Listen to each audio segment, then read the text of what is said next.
नमस्कार विद्यार्थी मित्रांनो, स्पर्धा क्रीडा यूट्यूब चॅनलवर आपले स्वागत आहे. विद्यार्थी मित्रांनो, आपण आपल्या एका नवीन लेक्चर सीरीजला सुरुवात करतो आहे, जिचं नाव आहे तलाठी भरती प्रश्नपत्रिका, जी की TCSने आपल्या 2023मध्ये घेतलेली आहे. विद्यार्थी मित्रांनो, आपण सध्या बघतोय की सध्या BMCची एक्झाम चालू आहे आणि BMCची एक्झामसुद्धा TCS कंडक्ट करते. विद्यार्थी मित्रांनो, BMCच्या क्वेश्चनचा मराठीचा पॅटर्न जर बघितला तर जो तलाठीला पॅटर्न होता आपला तोच पूर्णपणे फॉलो होताना दिसतोय. म्हणजे प्रयोग, समाज या चॅप्टरवरती सारखे प्रश्न दिसत आहेत. तसेच पुस्तके व लेखक, साहित्यिक व त्यांची टोपण नावे यावरती सारखे प्रश्न रिपीट दिसत आहेत. आणि तोच पॅटर्न आपल्या समोर येणाऱ्या एक्झामसाठी, जसे की आता समोर येणार आहेत महिला व बालविकास झालं, ICDSची एक्झाम झालं, समाज कल्याणचे झालं, या एक्झामलाच विद्यार्थी मित्रांनो हाच पॅटर्न फॉलो होणार आहे.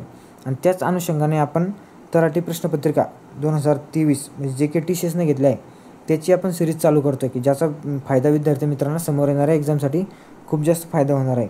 आणि विद्यार्थी मित्रांनो, BMCच्या एक्झाममध्ये बघितलं आपण तलाठीला जे क्वेश्चन्स वगैरे म्हणजे रिपीट झाले तेच क्वेश्चन इकडे आपल्या BMCला वगैरे विचारलेत.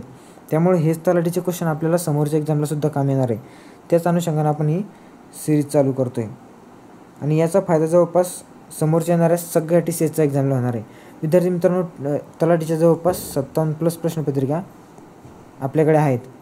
जवळपास म्हणजे आपण 1400+ प्रश्न मराठीचे घेणार आहेत. 1400+ जवळपास 57 प्रश्नपत्रिका आपण, जो की मराठीचा पोर्शन आहे आपला, तो पूर्णपणे कव्हर करण्याचा प्रयत्न करणार आहोत. जो की आपण शिफ्ट वाईज घेणार आहेत. म्हणजे पहिली शिफ्ट, दुसरी शिफ्ट, एका दिवसामध्ये 3-3 शिफ्ट झालेल्या ते शिफ्ट वाईज आपण घेणार आहे.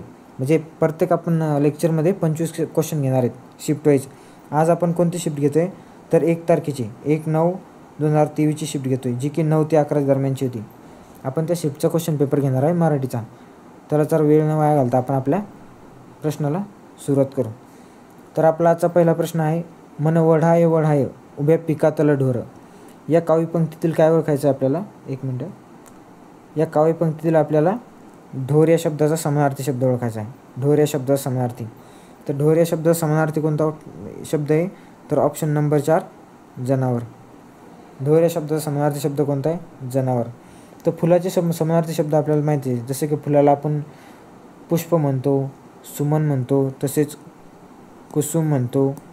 आणि मनाला तर माहिती आहे आपण, आपल्या हृदयाला मन, अंतःकरण वगैरे असे शब्द आपण बोलतो हृदयाला. मन, अंतःकरण वगैरे हृदयाला बोलतो आपण. आणि हिरवळ आपण म्हणत नाही का, बगीच्यामध्ये हिरवळ झालेली आहे, हिरवळ त्याला गवत आपण वगैरे म्हणतो, तीच हिरवळ म्हणजे गवत वगैरे. कोणता शब्द तर ढोर या शब्द समानार्थी शब्द कोणता आहे तर जनावर. चला आपण आपल्या नेक्स्ट क्वेश्चनकडे जाऊया. तर नेक्स्ट क्वेश्चन नंबर 2 काय आहे, खालील शब्दाचा समास ओळखा. तर कोणता शब्द दिला विद्यार्थी मित्रांनो? आपल्याला शब्द दिलेला आहे पालापाचोळा. आता पालापाचोळा या शब्दाचा समास कोणता आहे तर पालापाचोळा या शब्दाचा समास आहे द्वंद्व समास.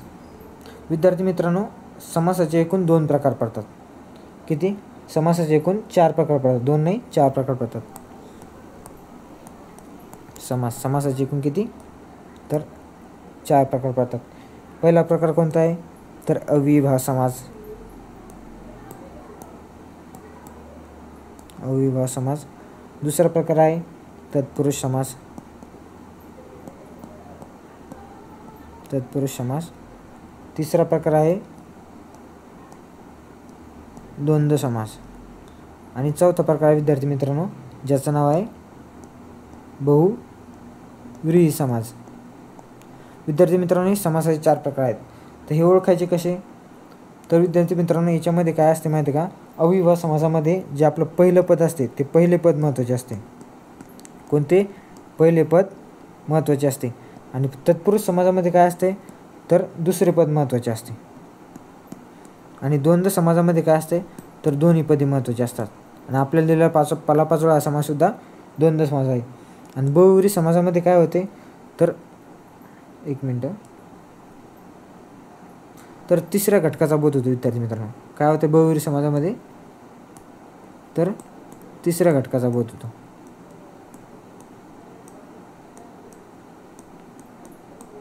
कोणत्या समाजामध्ये? बहुव्रीही समाजामध्ये काय होते तर तिसऱ्या घटकाचा बोध होते.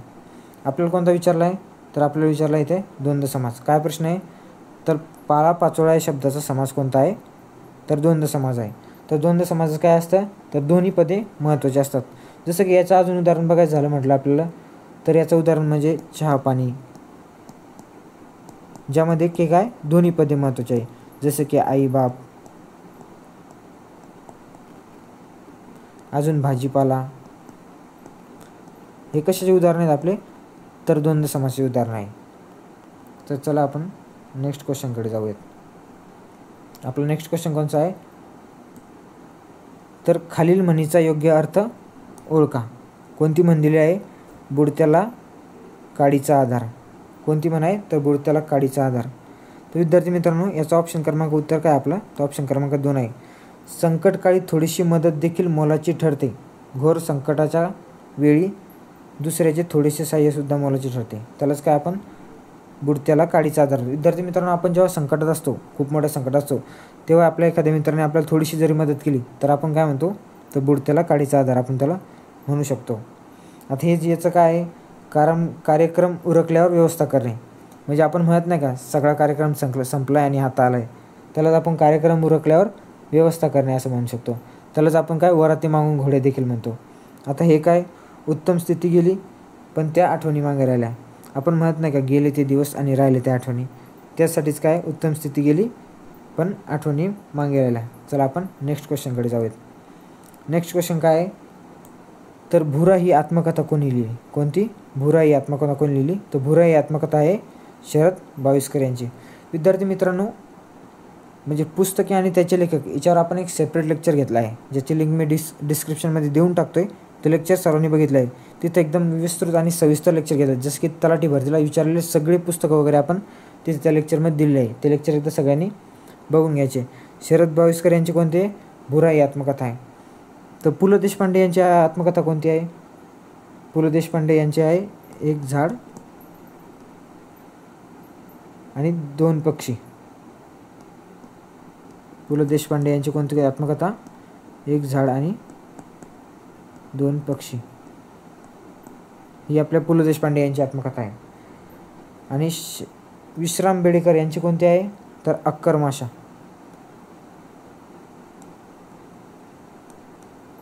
ही आपल्या विश्राम बेडेकर यांची आत्मकथा आहे. तर आपल्याला विचारली कोणाची होती, ही भुरा आत्मकथा कोणाची आहे, तर भुरा ही आत्मकथा आपल्या शरद बाविस्कर यांची आहे. चला तर आपण नेक्स्ट क्वेश्चनकडे जाणार आहोत. नेक्स्ट क्वेश्चन काय, क्वेश्चन नंबर 5. खालील वाक्यातील प्रयोग ओळखायचा आहे विद्यार्थी मित्रांनो. आता प्रयोग काय आहे, तिची कादंबरी लिहून झाली. तिची कादंबरी लिहून झाली. विद्यार्थी मित्रांनो, याचं उत्तर आहे ऑप्शन क्रमांक 3, समापन कर्मणी प्रयोग. विद्यार्थी मित्रांनो, समापन कर्मणी प्रयोग हा ओळखण्यासाठी खूप सोपा आहे. कारण की समापन कर्मणी प्रयोगामध्ये काय अर्थ सूचित होते, तर यामध्ये कोणती क्रिया कंप्लीट झालेली असते. जसं की आपण याच्यामध्ये बघितलं, आपल्या इथं काय दिलेलं आहे, कादंबरी लिहून झाली, म्हणजे इथं काय कंप्लीट झाले, म्हणजे याच्यात अर्थ सूचित झाला की पूर्ण करून झाले म्हणून. जसं की आपण वाचून झाली असा ऑप्शन असला तर त्याला समापन कर्मणी प्रयोगच म्हणायचा. वाचून झाले, तसेच लिहून झालं किंवा करून झाले, हे जर असे ऑप्शन दिसले तर त्याला आपण समापन कर्मणी प्रयोगच म्हणायचं आहे. विद्यार्थी मित्रांनो, प्रयोग ओळखण्याची खूप सोपी ट्रिक सांगतो. प्रयोगामध्ये महत्त्वाचं काय असते, कर्ता आणि कर्म. विद्यार्थी मित्रांनो, जर कर्त्याला प्रत्यय लागलेला नसेल आणि नंतर कर्माला प्रत्यय लागलेला असो किंवा नसो, तर तो असतो आपला कर्तरी प्रयोग. कोणता, कर्तरी प्रयोग. आणि जर कर्त्याला प्रत्यय लागलेला आहे आणि कर्माला प्रत्यय लागलेला नाही, तर तो असणार विद्यार्थी मित्रांनो आपला कर्मणी प्रयोग. तसेच समजा कर्त्यालाही प्रत्यय लागलेला आहे आणि कर्मालाही प्रत्यय लागलेला आहे, तर विद्यार्थी मित्रांनो तो 100% असतो आपला भावी प्रयोग. विद्यार्थी मित्रांनो, ही ट्रिक एवढी इम्पॉर्टंट आहे की आपण TCSचे प्रयोगाचे कोणतेही प्रश्न काढून बघितले तर जवळपास 80 ते 90% प्रश्न फक्त एवढ्या ट्रिकवर सॉल्व होतात. विद्यार्थी मित्रांनो, ही ट्रिक तुम्ही लागू करूनच पहा. काय, तर कर्त्याला प्रत्यय लागलेला नाही आणि कर्माला प्रत्यय लागलेला असो किंवा नसो, तो कर्तरी प्रयोग. आणि कर्त्याला प्रत्यय लागलेला आहे आणि कर्माला प्रत्यय लागलेला नाही, तो कर्मणी प्रयोग. आणि कर्त्यालाही प्रत्यय लागलेला आहे आणि कर्माला तो भावी प्रयोग. विद्यार्थी मित्रांनो, 80 ते 90% प्रश्न याच ट्रिकवर सुटणार आहे. ही ट्रिक आपण जसे आपण नेक्स्ट क्वेश्चन बघणारच आहेत, समोर क्वेश्चन येत जातील तर आपण याच ट्रिकनं क्वेश्चन सोडवणार आहेत आणि आपले सगळे क्वेश्चन याच ट्रिकनं बरोबर आहेत. चला तर आपण पुढच्या प्रश्नाकडे जाऊ.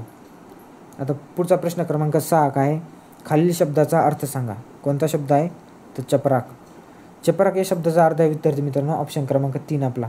चपराकचा अर्थ आहे चापट. चापट. आता जाऊ आपण प्रश्न क्रमांक 7 समोरच्याकडे. प्रश्न क्रमांक 7 काय आहे, पांगिरा ही कादंबरी कोणी लिहिली आहे. विद्यार्थी मित्रांनो पांगिरा ही कादंबरी आपले विश्वास पाटील यांची आहे. विद्यार्थी मित्रांनो परत एकदा सांगतो ते आपण जे लेक्चर टाकलेलं आहे साहित्य व त्यांचे साहित्यिक याच्यावरचं जे लेक्चर टाकलेलं आहे ते सर्वांनी बघायचं आहे, कारण की त्यामध्ये आपण बऱ्यापैकी पूर्ण सगळे तलाठी भरतीला आतापर्यंत आलेले सगळे पुस्तकं त्यामध्ये कव्हर केलेले आहेत. तसेच त्यांचे टोपण नावे वगैरे याचं एक सेपरेट लेक्चर टाकलेलं आहे, ते सुद्धा सगळ्यांनी बघायचं आहे. विश्वास पाटलाचं जर अजून सांगायचं झालं तर विश्वास पाटलाचे अजून ही पांगिरा तर आपल्याला ऑप्शन प्रश्नात दिली आहे. तर एक अजून सांगायचे म्हटलं तर पानिपत. पानिपतसुद्धा ही विश्वास पाटलांची खूप महत्त्वाची आहे. तसेच झाडाझडती ही सुद्धा विश्वास पाटलाची महत्त्वाची कादंबरी आहे. संभाजी आणि महानायक हे कोणाचे आहे तर विश्वास पाटील यांचे आहे. आता आपला नासी हे इनामदार आहेत आपले, इमानदार नाही तर नासी कोण आहे आपले इनामदार. यांच्या कोणत्या आहेत तर आपल्या नासी इनामदार यांच्या आहेत. नासी इनामदार यांचे आहे झुंज.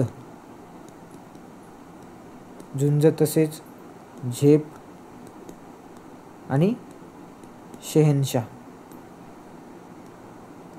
एक मिनिट.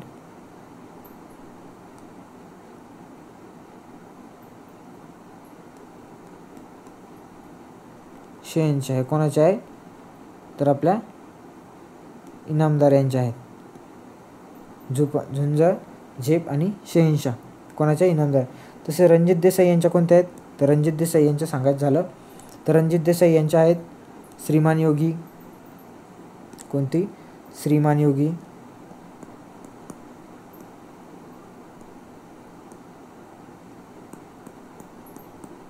कोणाचे आहे रणजित देसाई यांची आहे श्रीमान योगी. तसेच स्वामी ही सुद्धा महत्त्वाची कादंबरी आहे. कोणाची रणजित देसाई यांची. आणि शिवाजी सावंतच्या सांगायच्या झाल्या तर शिवाजी सावंतच्या खूप महत्त्वाचे म्हणजे मृत्युंजय. कोणाची शिवाजी सावंत यांची आहे मृत्युंजय. तसेच युगंधर,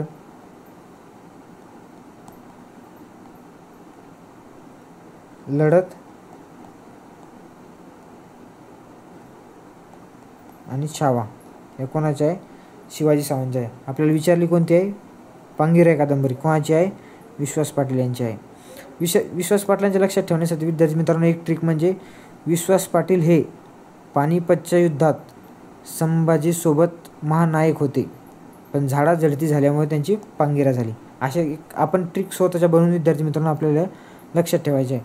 पण हे आपल्याला लक्षातच ठेवायचे आहे, कारण की आपल्याला यावरतीच प्रश्न विचारले जाणार आहेत. विद्यार्थी मित्रांनो 2 ते 3 प्रश्न हे कादंबऱ्यावर विचारले जाणार, पुस्तक लेखक यावर असणार आणि 1-2 प्रश्न हा टोपणावरती. आता BMCच्या एक्झामला सारखे हेच प्रश्न विचारले जातात, त्यामुळे आपल्याला एक पाठच करून ठेवायचा आहे.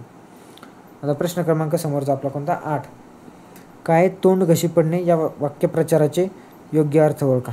तोंड घशी पडणे विद्यार्थी मित्रांनो, तोंड घशी पडणे म्हणजे काय, तोंडावरचे तेज नाहीसे होणे आहे का, नाही. विश्वाच्या ठिकाणी फसगत होणे. तोंड घशी पडणे म्हणजे काय, विश्वासाच्या ठिकाणी फसगत होणे. हा ऑप्शन आपला बरोबर आहे. आता लढावयास सिद्ध होणे म्हणजे काय, संकटाला सामोरे जाण्यासाठी तयार होणे. आता वाटेल तसे बोलणे याला काय म्हणू शकतो आपण, याला म्हणजे वाटेल तसे बोलणे म्हणजे तोंड टाकणे किंवा अद्वैतत्व बोलणे. आपण काय म्हणतो याला अद्वैतत्व बोलणे हे होऊ शकते.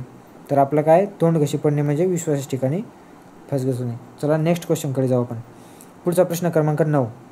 तर प्रश्न काय आहे, खालील शब्दाचा योग्य अर्थ ओळखा. तर आपल्याला शब्द कोणता दिलेला आहे, शब्द दिलेला आहे आपल्याला वाद. वाद या शब्दाचा अर्थ कोणता आहे तर तंटा. आपण म्हणत नाही का वाद घातला, तंटा घातला किंवा भांडण घातलं, तर वाद या शब्दाचा अर्थ आहे तंटा.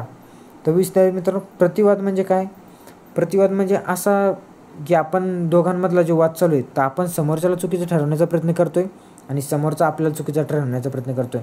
हा जो वाद असतो याला आपण प्रतिवाद म्हणतो. आणि सुसंवाद म्हणजे काय, तर सुसंवाद म्हणजे एखादी कल्पना सुचवणे, त्याला आपण काय म्हणतो, एखादी भावना सुचवणे, कल्पना सुचवणे, त्याला आपण सुसंवाद म्हणतो.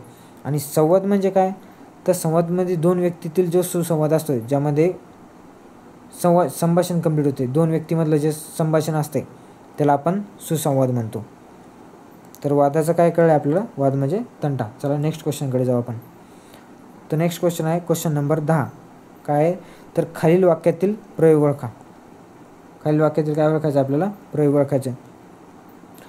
तर वाक्य आहे आपलं, छकुलीने बाहुली. विद्यार्थी मित्रांनो टायपिंग मिस्टेक झालेली आहे, इथं आहे सप्रत्यय लागलेला आहे बाहुलीचं. छकुलीने बाहुलीस झोपवले, इथं थोडी टायपिंग मिस्टेक झाली आहे, बाहुलीसुद्धा सप्रत्यय लागलेला आहे. तर खालीलपैकी कोणता प्रयोग आहे.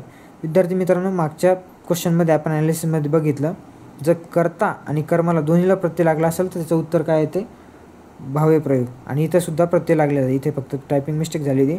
छकुलीने बाहुलीस झोपवले, इथं दोन्हीला प्रत्यय लागलेला आहे आणि दोन्हीला प्रत्यय लागल्यावर त्याचा ऑप्शन काय येते, भावे प्रयोग. ते एकदा परत वाटल्यास तर बघून घ्या. इथं काय याचं उत्तर, भावे प्रयोग. पुढचा प्रश्न, प्रश्न क्रमांक 11. तर काय, पित्तळ उघडे पडणे. आता विद्यार्थी मित्रांनो पित्तळ उघडे पडणे आपण काय म्हणतो, एखाद्याचे गुपित बाहेर पडणे, त्यालाच आपण पित्तळ उघडे पडणे म्हणतो. तर याचं उत्तर काय येईल, तो ऑप्शन क्रमांक उत्तर याचं येते 2. जादूटोणा करणाऱ्या भोंदूबामाचे विज्ञान विषय शिकवणाऱ्या शिक्षकांनी काय, तर पित्तळ उघडे पाडले. कोणी, विज्ञान विषय शिकवणाऱ्या. आता पित्तळ उघडे पडणे म्हणजे काय, तर एखाद्याचे खरे स्वरूप बाहेर पडणे म्हणजेच पित्तळ उघडे पडणे. आता इथं काय दिले, राम, ऑप्शन पहिला काय दिले, रामरावांची लॉटरी लागून पित्तळ उघडे पडले. आता असं कधी होऊ शकते का, लॉटरी लागल्यावर पित्तळ काय उघडे पडायची गरज आहे. लॉटरी लागल्याच्या नंतर तर तो स्वतःच खुश होईल, बोबाटा करू शकतो, त्याच्यामुळे पित्तळ उघडे पडायचं काय ऑप्शन नाही. आणि तिसरं ऑप्शन काय दिले, प्रथम क्रमांक आलेल्या रोहनने आपल्या यशाचे गुपित सांगून पित्तळ उघडे पडणे. येईल का, नाही. भारताने विश्वचषक जिंकून पित्तळ उघडे पाडले, असं काही येणार नाही. चला आपण नेक्स्ट क्वेश्चनकडे जाऊ. क्वेश्चन क्रमांक 12.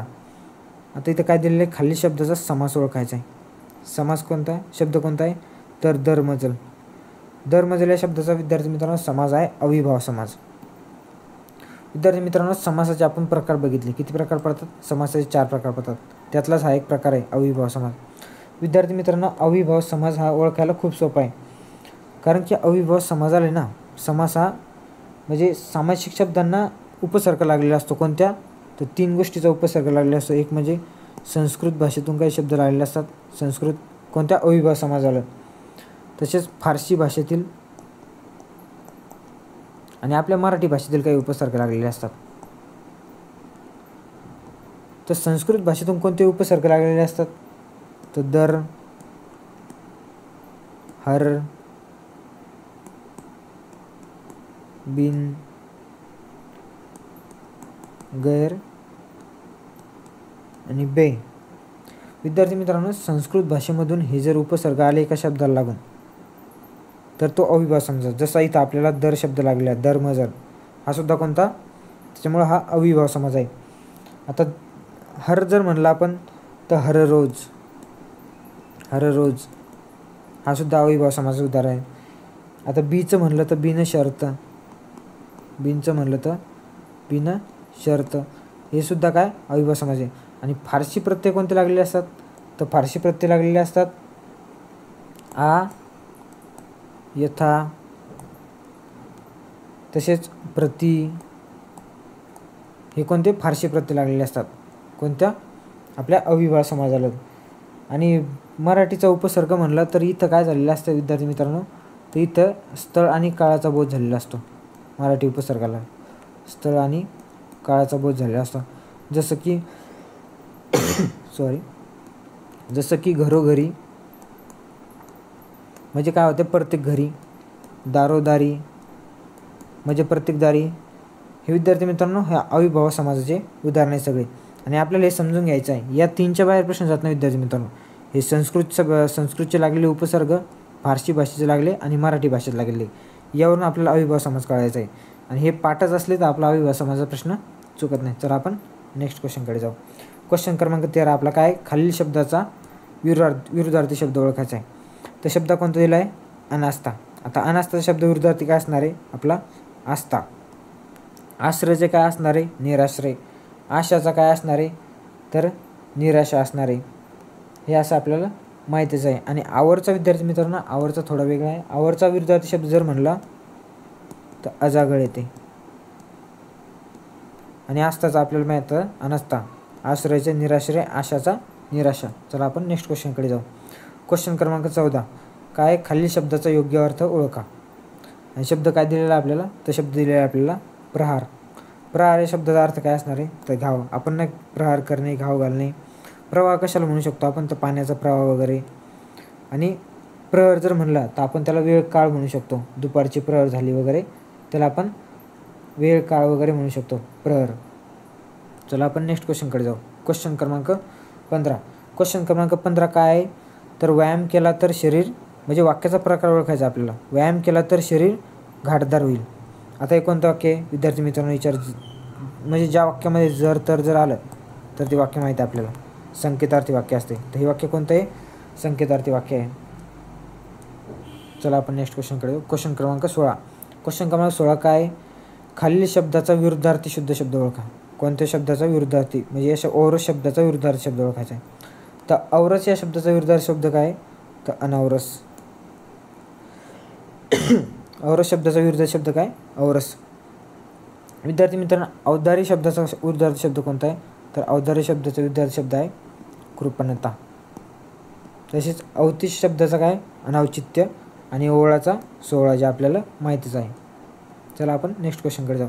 क्वेश्चन क्रमांक 17. क्वेश्चन क्रमांक 17 काय आहे, खालील उद्गारवाचक वाक्याचे विधानार्थी वाक्यात रूपांतर केलेले योग्य विधान ओळखायचं आहे. कोणत्या वाक्याचं, उद्गारवाचक वाक्याचं विधानार्थी वाक्यामध्ये रूपांतर केलेलं आपल्याला काय करायचं आहे, योग्य. आता वाक्य कोणतं आहे, किती सुंदर आहे तिचे अक्षर. आता याच वाक्याचं विधानार्थी वाक्य केलेलं बघायचं आपल्याला. तिचे अक्षर खूप सुंदर आहे. विद्यार्थी मित्रांनो, हेच पहिलाच ऑप्शन बरोबर आहे आपल्या. तिचे अक्षर खूप सुंदर आहे. विद्यार्थी मित्रांनो, कधी वाक्य बदल करताना आपल्याला लक्ष ठेवायचं आहे की वाक्याच्या अर्थामध्ये बदल झाला नाही पाहिजे, तर ते वाक्य आपलं बरोबर येते. आता दुसरं वाक्य काय दिलेलं आहे, सराव केला तर तिचे अक्षर सुंदर होईल. आता जर तर आलं विद्यार्थी मित्रांनो, हे येईल का, हे संकेतार्थी वाक्य आहे. सुंदर आहे का तिचे अक्षर, आता हे प्रश्नार्थी वाक्य आपल्याला माहिती आहे. तिच्यासारखे सुंदर अक्षर काढा, आता हे आज्ञार्थी वाक्य येईल. हे काय येईल, आज्ञार्थी वाक्य. आपल्याला कोणतं वाक्य करायचं सांगितलं आहे, विधानार्थी वाक्य. कोणतं, किती सुंदरचं विधानार्थी. म्हणजे हे उद्गारवाचक हे आहे वाक्य, त्याचं आपल्याला विधानार्थी वाक्यात रूपांतर करायचं आहे. तर कोणतं आहे, तिचे अक्षर खूप सुंदर आहे.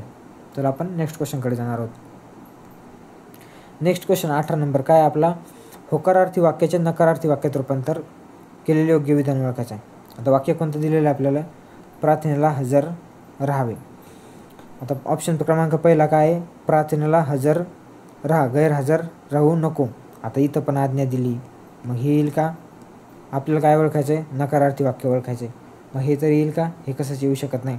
दुसरं वाक्य काय आहे, प्रार्थनेला हजर नसशील तर गैरहजर म्हणून नोंद होईल. आता येईल का, नाही येणार. विद्यार्थी मित्रांनो, आपल्याला जर होकारार्थी वाक्याचं नकारार्थी करायचं असलं तर आपल्याला काय करायचं आहे, फक्त वाक्यातला महत्त्वाचा शब्द बघायचा आहे. जसा की या वाक्यामध्ये महत्त्वाचा शब्द कोणता आहे, हजर. आणि आपल्याला या त्या महत्त्वाच्या शब्दाचा फक्त विरुद्धार्थी शब्द घ्यायचा आहे, जो की आपल्याला काय असणार आहे, गैरहजर असणार आहे. आणि गैरहजर हा शब्द घ्यायचा आणि आपल्याला काय करायचं आहे, वाक्यामध्ये फक्त चेंजेस नाही करायचे, जेणेकरून आपलं वाक्य बरोबर येईल. तर इथं बघा, आपलं तिसरंच वाक्य दिले, प्रार्थनेला गैरहजर राहू नये. हेच वाक्य बरोबर आहे आपलं, प्रार्थनेला काय, गैरहजर राहू नये. जे की बाकीचे हे वाक्य कोणतेच आपले की जे नसणार आहेत बरोबर. तर आपण नेक्स्ट क्वेश्चनकडे जाणार आहोत. नेक्स्ट क्वेश्चन आहे क्वेश्चन क्रमांक 19. विद्यार्थी मित्रांनो बघा, खालील शब्दाचा विरुद्धार्थी शब्द ओळखा. शब्द कोणता दिला आपल्याला, चिरंतर. कोणता दिलेला आहे आपल्याला, चिरंतर. चिरंतर म्हणजे काय होतो, तो खूप काळ टिकणारा, त्याला आपण काय म्हणतो, चिरंतन. आणि याचा विरुद्धार्थी शब्द काय येईल, मग क्षणभंगूर येईल. कारण की चिरंतनचा विरुद्धार्थी शब्द क्षणभंगूर येणार आहे. चिरंतर म्हणजे काय, तर खूप काळ टिकणारा. चिरायू म्हणजे खूप वर्ष जगणारा. हे बघा इथं चिराई दिलेला आहे आपल्याला, खूप वर्ष जगणारा. आणि याचं काय येईल मग विरुद्धार्थी शब्द, याचा येईल आपल्याला अल्पायू. आणि चिरकाळचं काय येईल, चिरकाळचा विरुद्ध ऑब्विसली अल्पकाळ येणार आहे.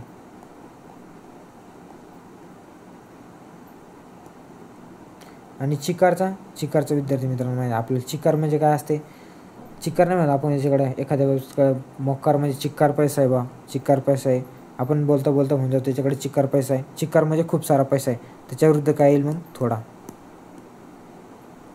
तर चिरंतनचा विरुद्ध शब्द काय तर क्षणभंगूर. चला आपण नेक्स्ट क्वेश्चनकडे जाऊ. क्वेश्चन क्रमांक 20 काय खालील शब्दाचा समानार्थी शब्द ओळखायचा. आपल्याला शब्द कोणता दिला विद्यार्थी मित्रांनो, शब्द दिलेला आहे निर्धार. निर्धार या शब्दाचा आपल्याला समानार्थी शब्द ओळखायचा. तर निर्धार या शब्दाचा आपण काय म्हणत, निर्धार केला, निश्चय केला किंवा संकल्प केला एखादा, तर मग आपल्या याच्यात काय दिलेलं आहे निश्चय. तर निर्धार या शब्दाचा अर्थ काय तर निश्चय. विद्यार्थी मित्रांनो निबिड या शब्दाचा आपण काय म्हणतो, गडद घंडात किंवा गर्द म्हणतो आपण त्याला. काय गर्द, निबिड म्हणजे काय गर्द किंवा गडद असणे, घनदाट असणे त्याला आपण निबिड म्हणतो. आता नित्य म्हणजे नेहमी सतत सारखे तेच आपण नाही म्हणतो. नित्य आपली दिनचर्या तीच आहे. नित्य म्हणजे मग काय नेहमी आणि सतत. नित्यचे काय होतं नेहमी तसेच सतत. आता निवाडाचं नाही का म्हणतो आपण न्याय निवाडा झाला पाहिजे, तसं निवाडाचं काय येईल मग न्याय येईल. चला आपण पुढच्या प्रश्नाकडे जाऊ. प्रश्न क्रमांक 21. आता प्रश्न क्रमांक 21 काय आहे, फैलावर घेणे या शब्दाचा वाक्यात उपयोग झालेला खालीलपैकी योग्य विधान ओळखायचं आहे. विद्यार्थी मित्रांनो पहिली गोष्ट आपल्याला माहीत, फैलावर घेणे म्हणजे काय, एक मिनटं.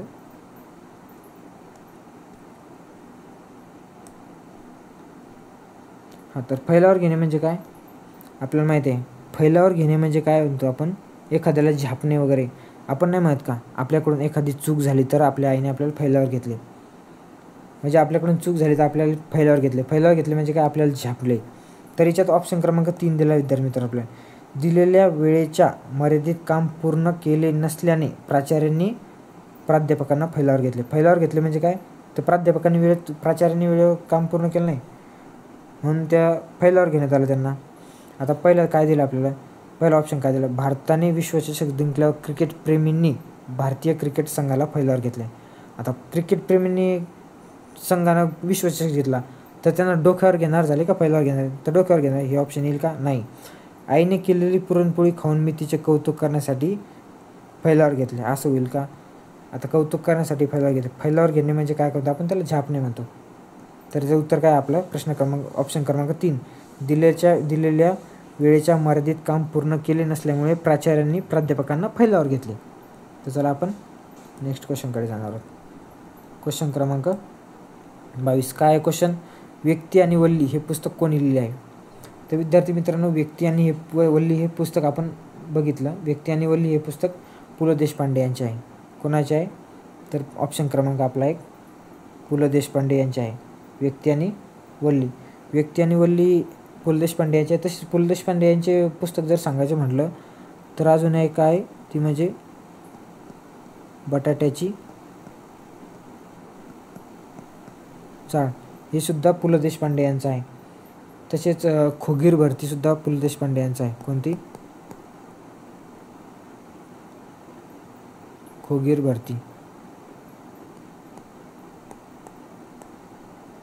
हे सुद्धा पु ल देशपांडे यांचं आहे.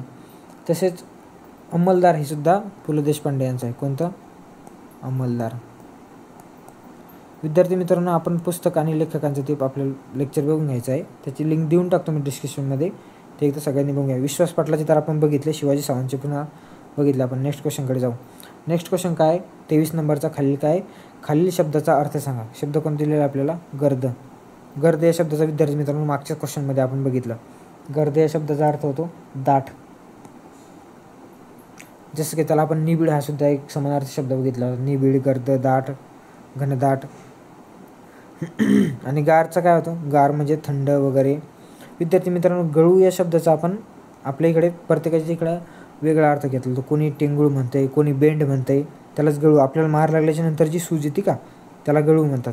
त्याला कोणीकडे काही भागामध्ये आपल्या इकडे टेंगूळसुद्धा म्हणतात, तर कुणीकडे बेंडसुद्धा म्हणतात.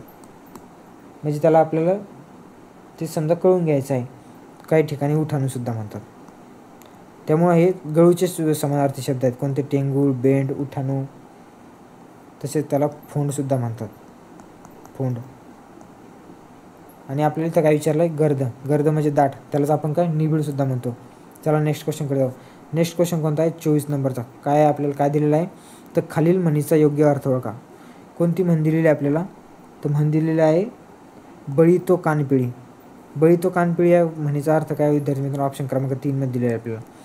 बलवान माणूस इतरांवर हुकूम गाजवतो, त्यालाच काय आपण बळी तो कानपिळी म्हणतो. आता ऑप्शन क्रमांक काय दिलं, बापाच्या मोठेपणावर एटीत राहणारा मुलगा, म्हणजे त्याला आपण काय म्हणतो, मोठ्या बापाचा मुलगा नाही, जो बापाच्या जीवावर उड्या मारतो आपण म्हणतो. ऑप्शन क्रमांकाचा अर्थ 3. तर आपल्याला बळी तो कानपिळी काय दिले, 3 नंबरचं ऑप्शन दिलेलं आहे. आता हे 1 नंबरचं काय, व्यर्थ गोष्टीसाठी खटाटोप करणे, म्हणजे जी गोष्ट होणारच नाही ती सारखी सारखी करून पाहणे, म्हणजे त्याला व्यर्थ गोष्टीसाठी खटाटोप करून पाहिजे. आता हे 2 नंबर दिलेले काय, जगलो तर करून दाखवीन, म्हणजे आपण म्हणत ना का बचेंगे तो और भी लढेंगे, तसं त्या 2 नंबरचा अर्थ म्हण होऊ शकते. आता ऑप्शन क्रमांक 25 आपला प्रश्न क्रमांक 25 काय दिला आहे, प्रश्न क्रमांक 25 फुलना फुलाची पाकळी देणे या शब्दाचा वाक्यात उपयोग झालेल्या खालीलपैकी योग्य विधान ओळखायचं आहे. काय ओळखायचं, फुलना फुलाची पाकळी देणे म्हणजे आपल्याकडून जेवढे झेपवल तेवढेच देणे, म्हणजे त्यालाच आपण काय म्हणतो, फुलना फुलाची पाकळी देणे. आता याचा ऑप्शन क्रमांक 3 मध्ये उत्तर दिले विद्यार्थी मित्रांनो, भर धाव नाही, हे नाही आहे, ऑप्शन क्रमांक 3 नाही त्याचं उत्तर. त्याचा ऑप्शन क्रमांक 4 उत्तर विद्यार्थी मित्रांनो आपला.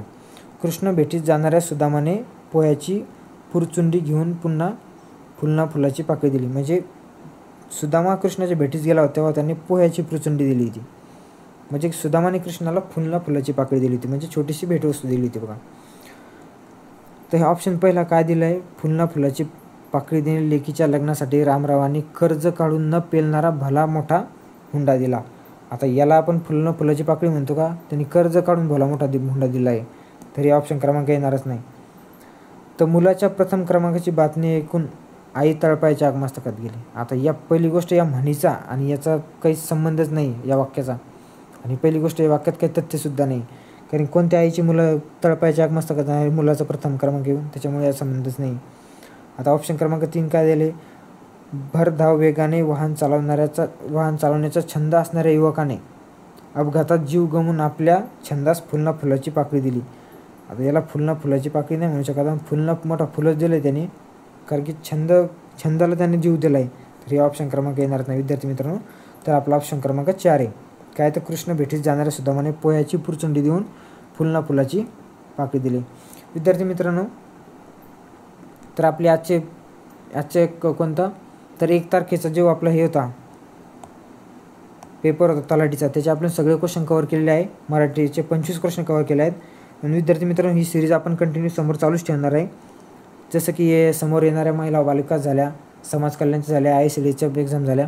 विद्यार्थी मित्रांनो, त्यांना हेच सारखे क्वेश्चन विचारणार आले, जसं की आपण यामध्ये बघितलं होता प्रयोग, समानार्थी, वाक्यावरती प्रश्न आहेत, समानार्थी विरुद्धाचे शब्द, म्हणी, वाक्यात उपयोग, हेच प्रश्न आपल्याला येणाऱ्या समोरच्या एक्झाममध्ये दिसणार आहे. त्याच्यामुळे विद्यार्थी मित्रांनो, जे बी विद्यार्थी मित्र आपले समोर तयारी करतात एक्झामची, जे की TCSद्वारे घेतणार आहे, त्या मित्रांपर्यंत आपले लेक्चर नक्की शेअर करण्याचा प्रयत्न केला. तसे विद्यार्थी मित्रांनो, मागच्या 2 लेक्चरला आपला खूप प्रतिसाद मिळाला आहे, त्यासाठी खूप खूप खूप थँक्यू.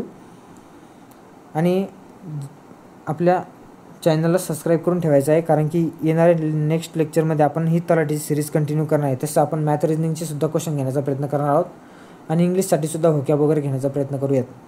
सध्या तरी आपली टेस्ट सिरीज लेक्चर सिरीज ही मराठी चालू असणार आहे, आणि आपले मे बी 1-2 दिवस मिळून सध्या आता कंटिन्यू लेक्चर येत राहतील. त्यामुळे सगळ्यांनी सबस्क्राईब वगैरे करून ठेवायचं आहे. आणि महिला व बालविकासवाल्यांसाठी म्हणजे महत्त्वाचे म्हणजे येणारी एक्झाम ही डिसेंबरच्या एंडिंगलाच होऊ शकते, कारण की सध्या BMCची एक्झाम चालू आहे, तर त्यामुळे लवकरच आता ही आपली महिला व बालविकासची एक्झाम होणार आहे. त्यामुळे सगळ्यांनी खूप म्हणजे मराठी व्याकरण, आता GSचे क्वेश्चन जर बघितले आपण, तर BMCला मुंबई विशेष विचारणार होते, तर मुंबई विशेषचे क्वेश्चन विचारलेच नाही आपण बघितलं. त्यामुळे विद्यार्थी मित्रांनो, GSला क्वेश्चन मार्क येतील नाही येतील याची शाश्वती नाही, पण आपले महत्त्वाचे हातचे विषय म्हणजे मराठी, इंग्लिश आणि मॅथ रिजनिंग. त्यामुळे विद्यार्थी मित्रांनो, यावर जास्तीत जास्त भर देऊन, आणि सगळ्यात जास्त म्हणजे जास्तीत जास्त मार्क घेण्याचा विषय आहे आपला मराठी, कारण की मराठीच्या पेपरमध्ये सध्या विद्यार्थी मित्रांना आउट ऑफ मार्क येत आहेत. आपण बघतोय सगळ्यांना सध्या आउट ऑफ मार्क येत आहेत बऱ्यापैकी. त्यामुळे या विषयाला आपल्याला जास्तीत जास्त फोकस करायचे विद्यार्थी मित्रांनो. त्या अनुषंगाने आपण लवकरात लवकर म्हणजे तलाठीच्या भरतीच्या झालेल्या सगळ्या प्रश्नपत्रिका संपवण्याचा प्रयत्न करणार आहोत. तर विद्यार्थी मित्रांनो, चला भेटूया आपण नेक्स्ट लेक्चरमध्ये. जे की आपण तलाठीचा प्रश्नपत्रिका संचच घेणार आहोत. थँक्यू.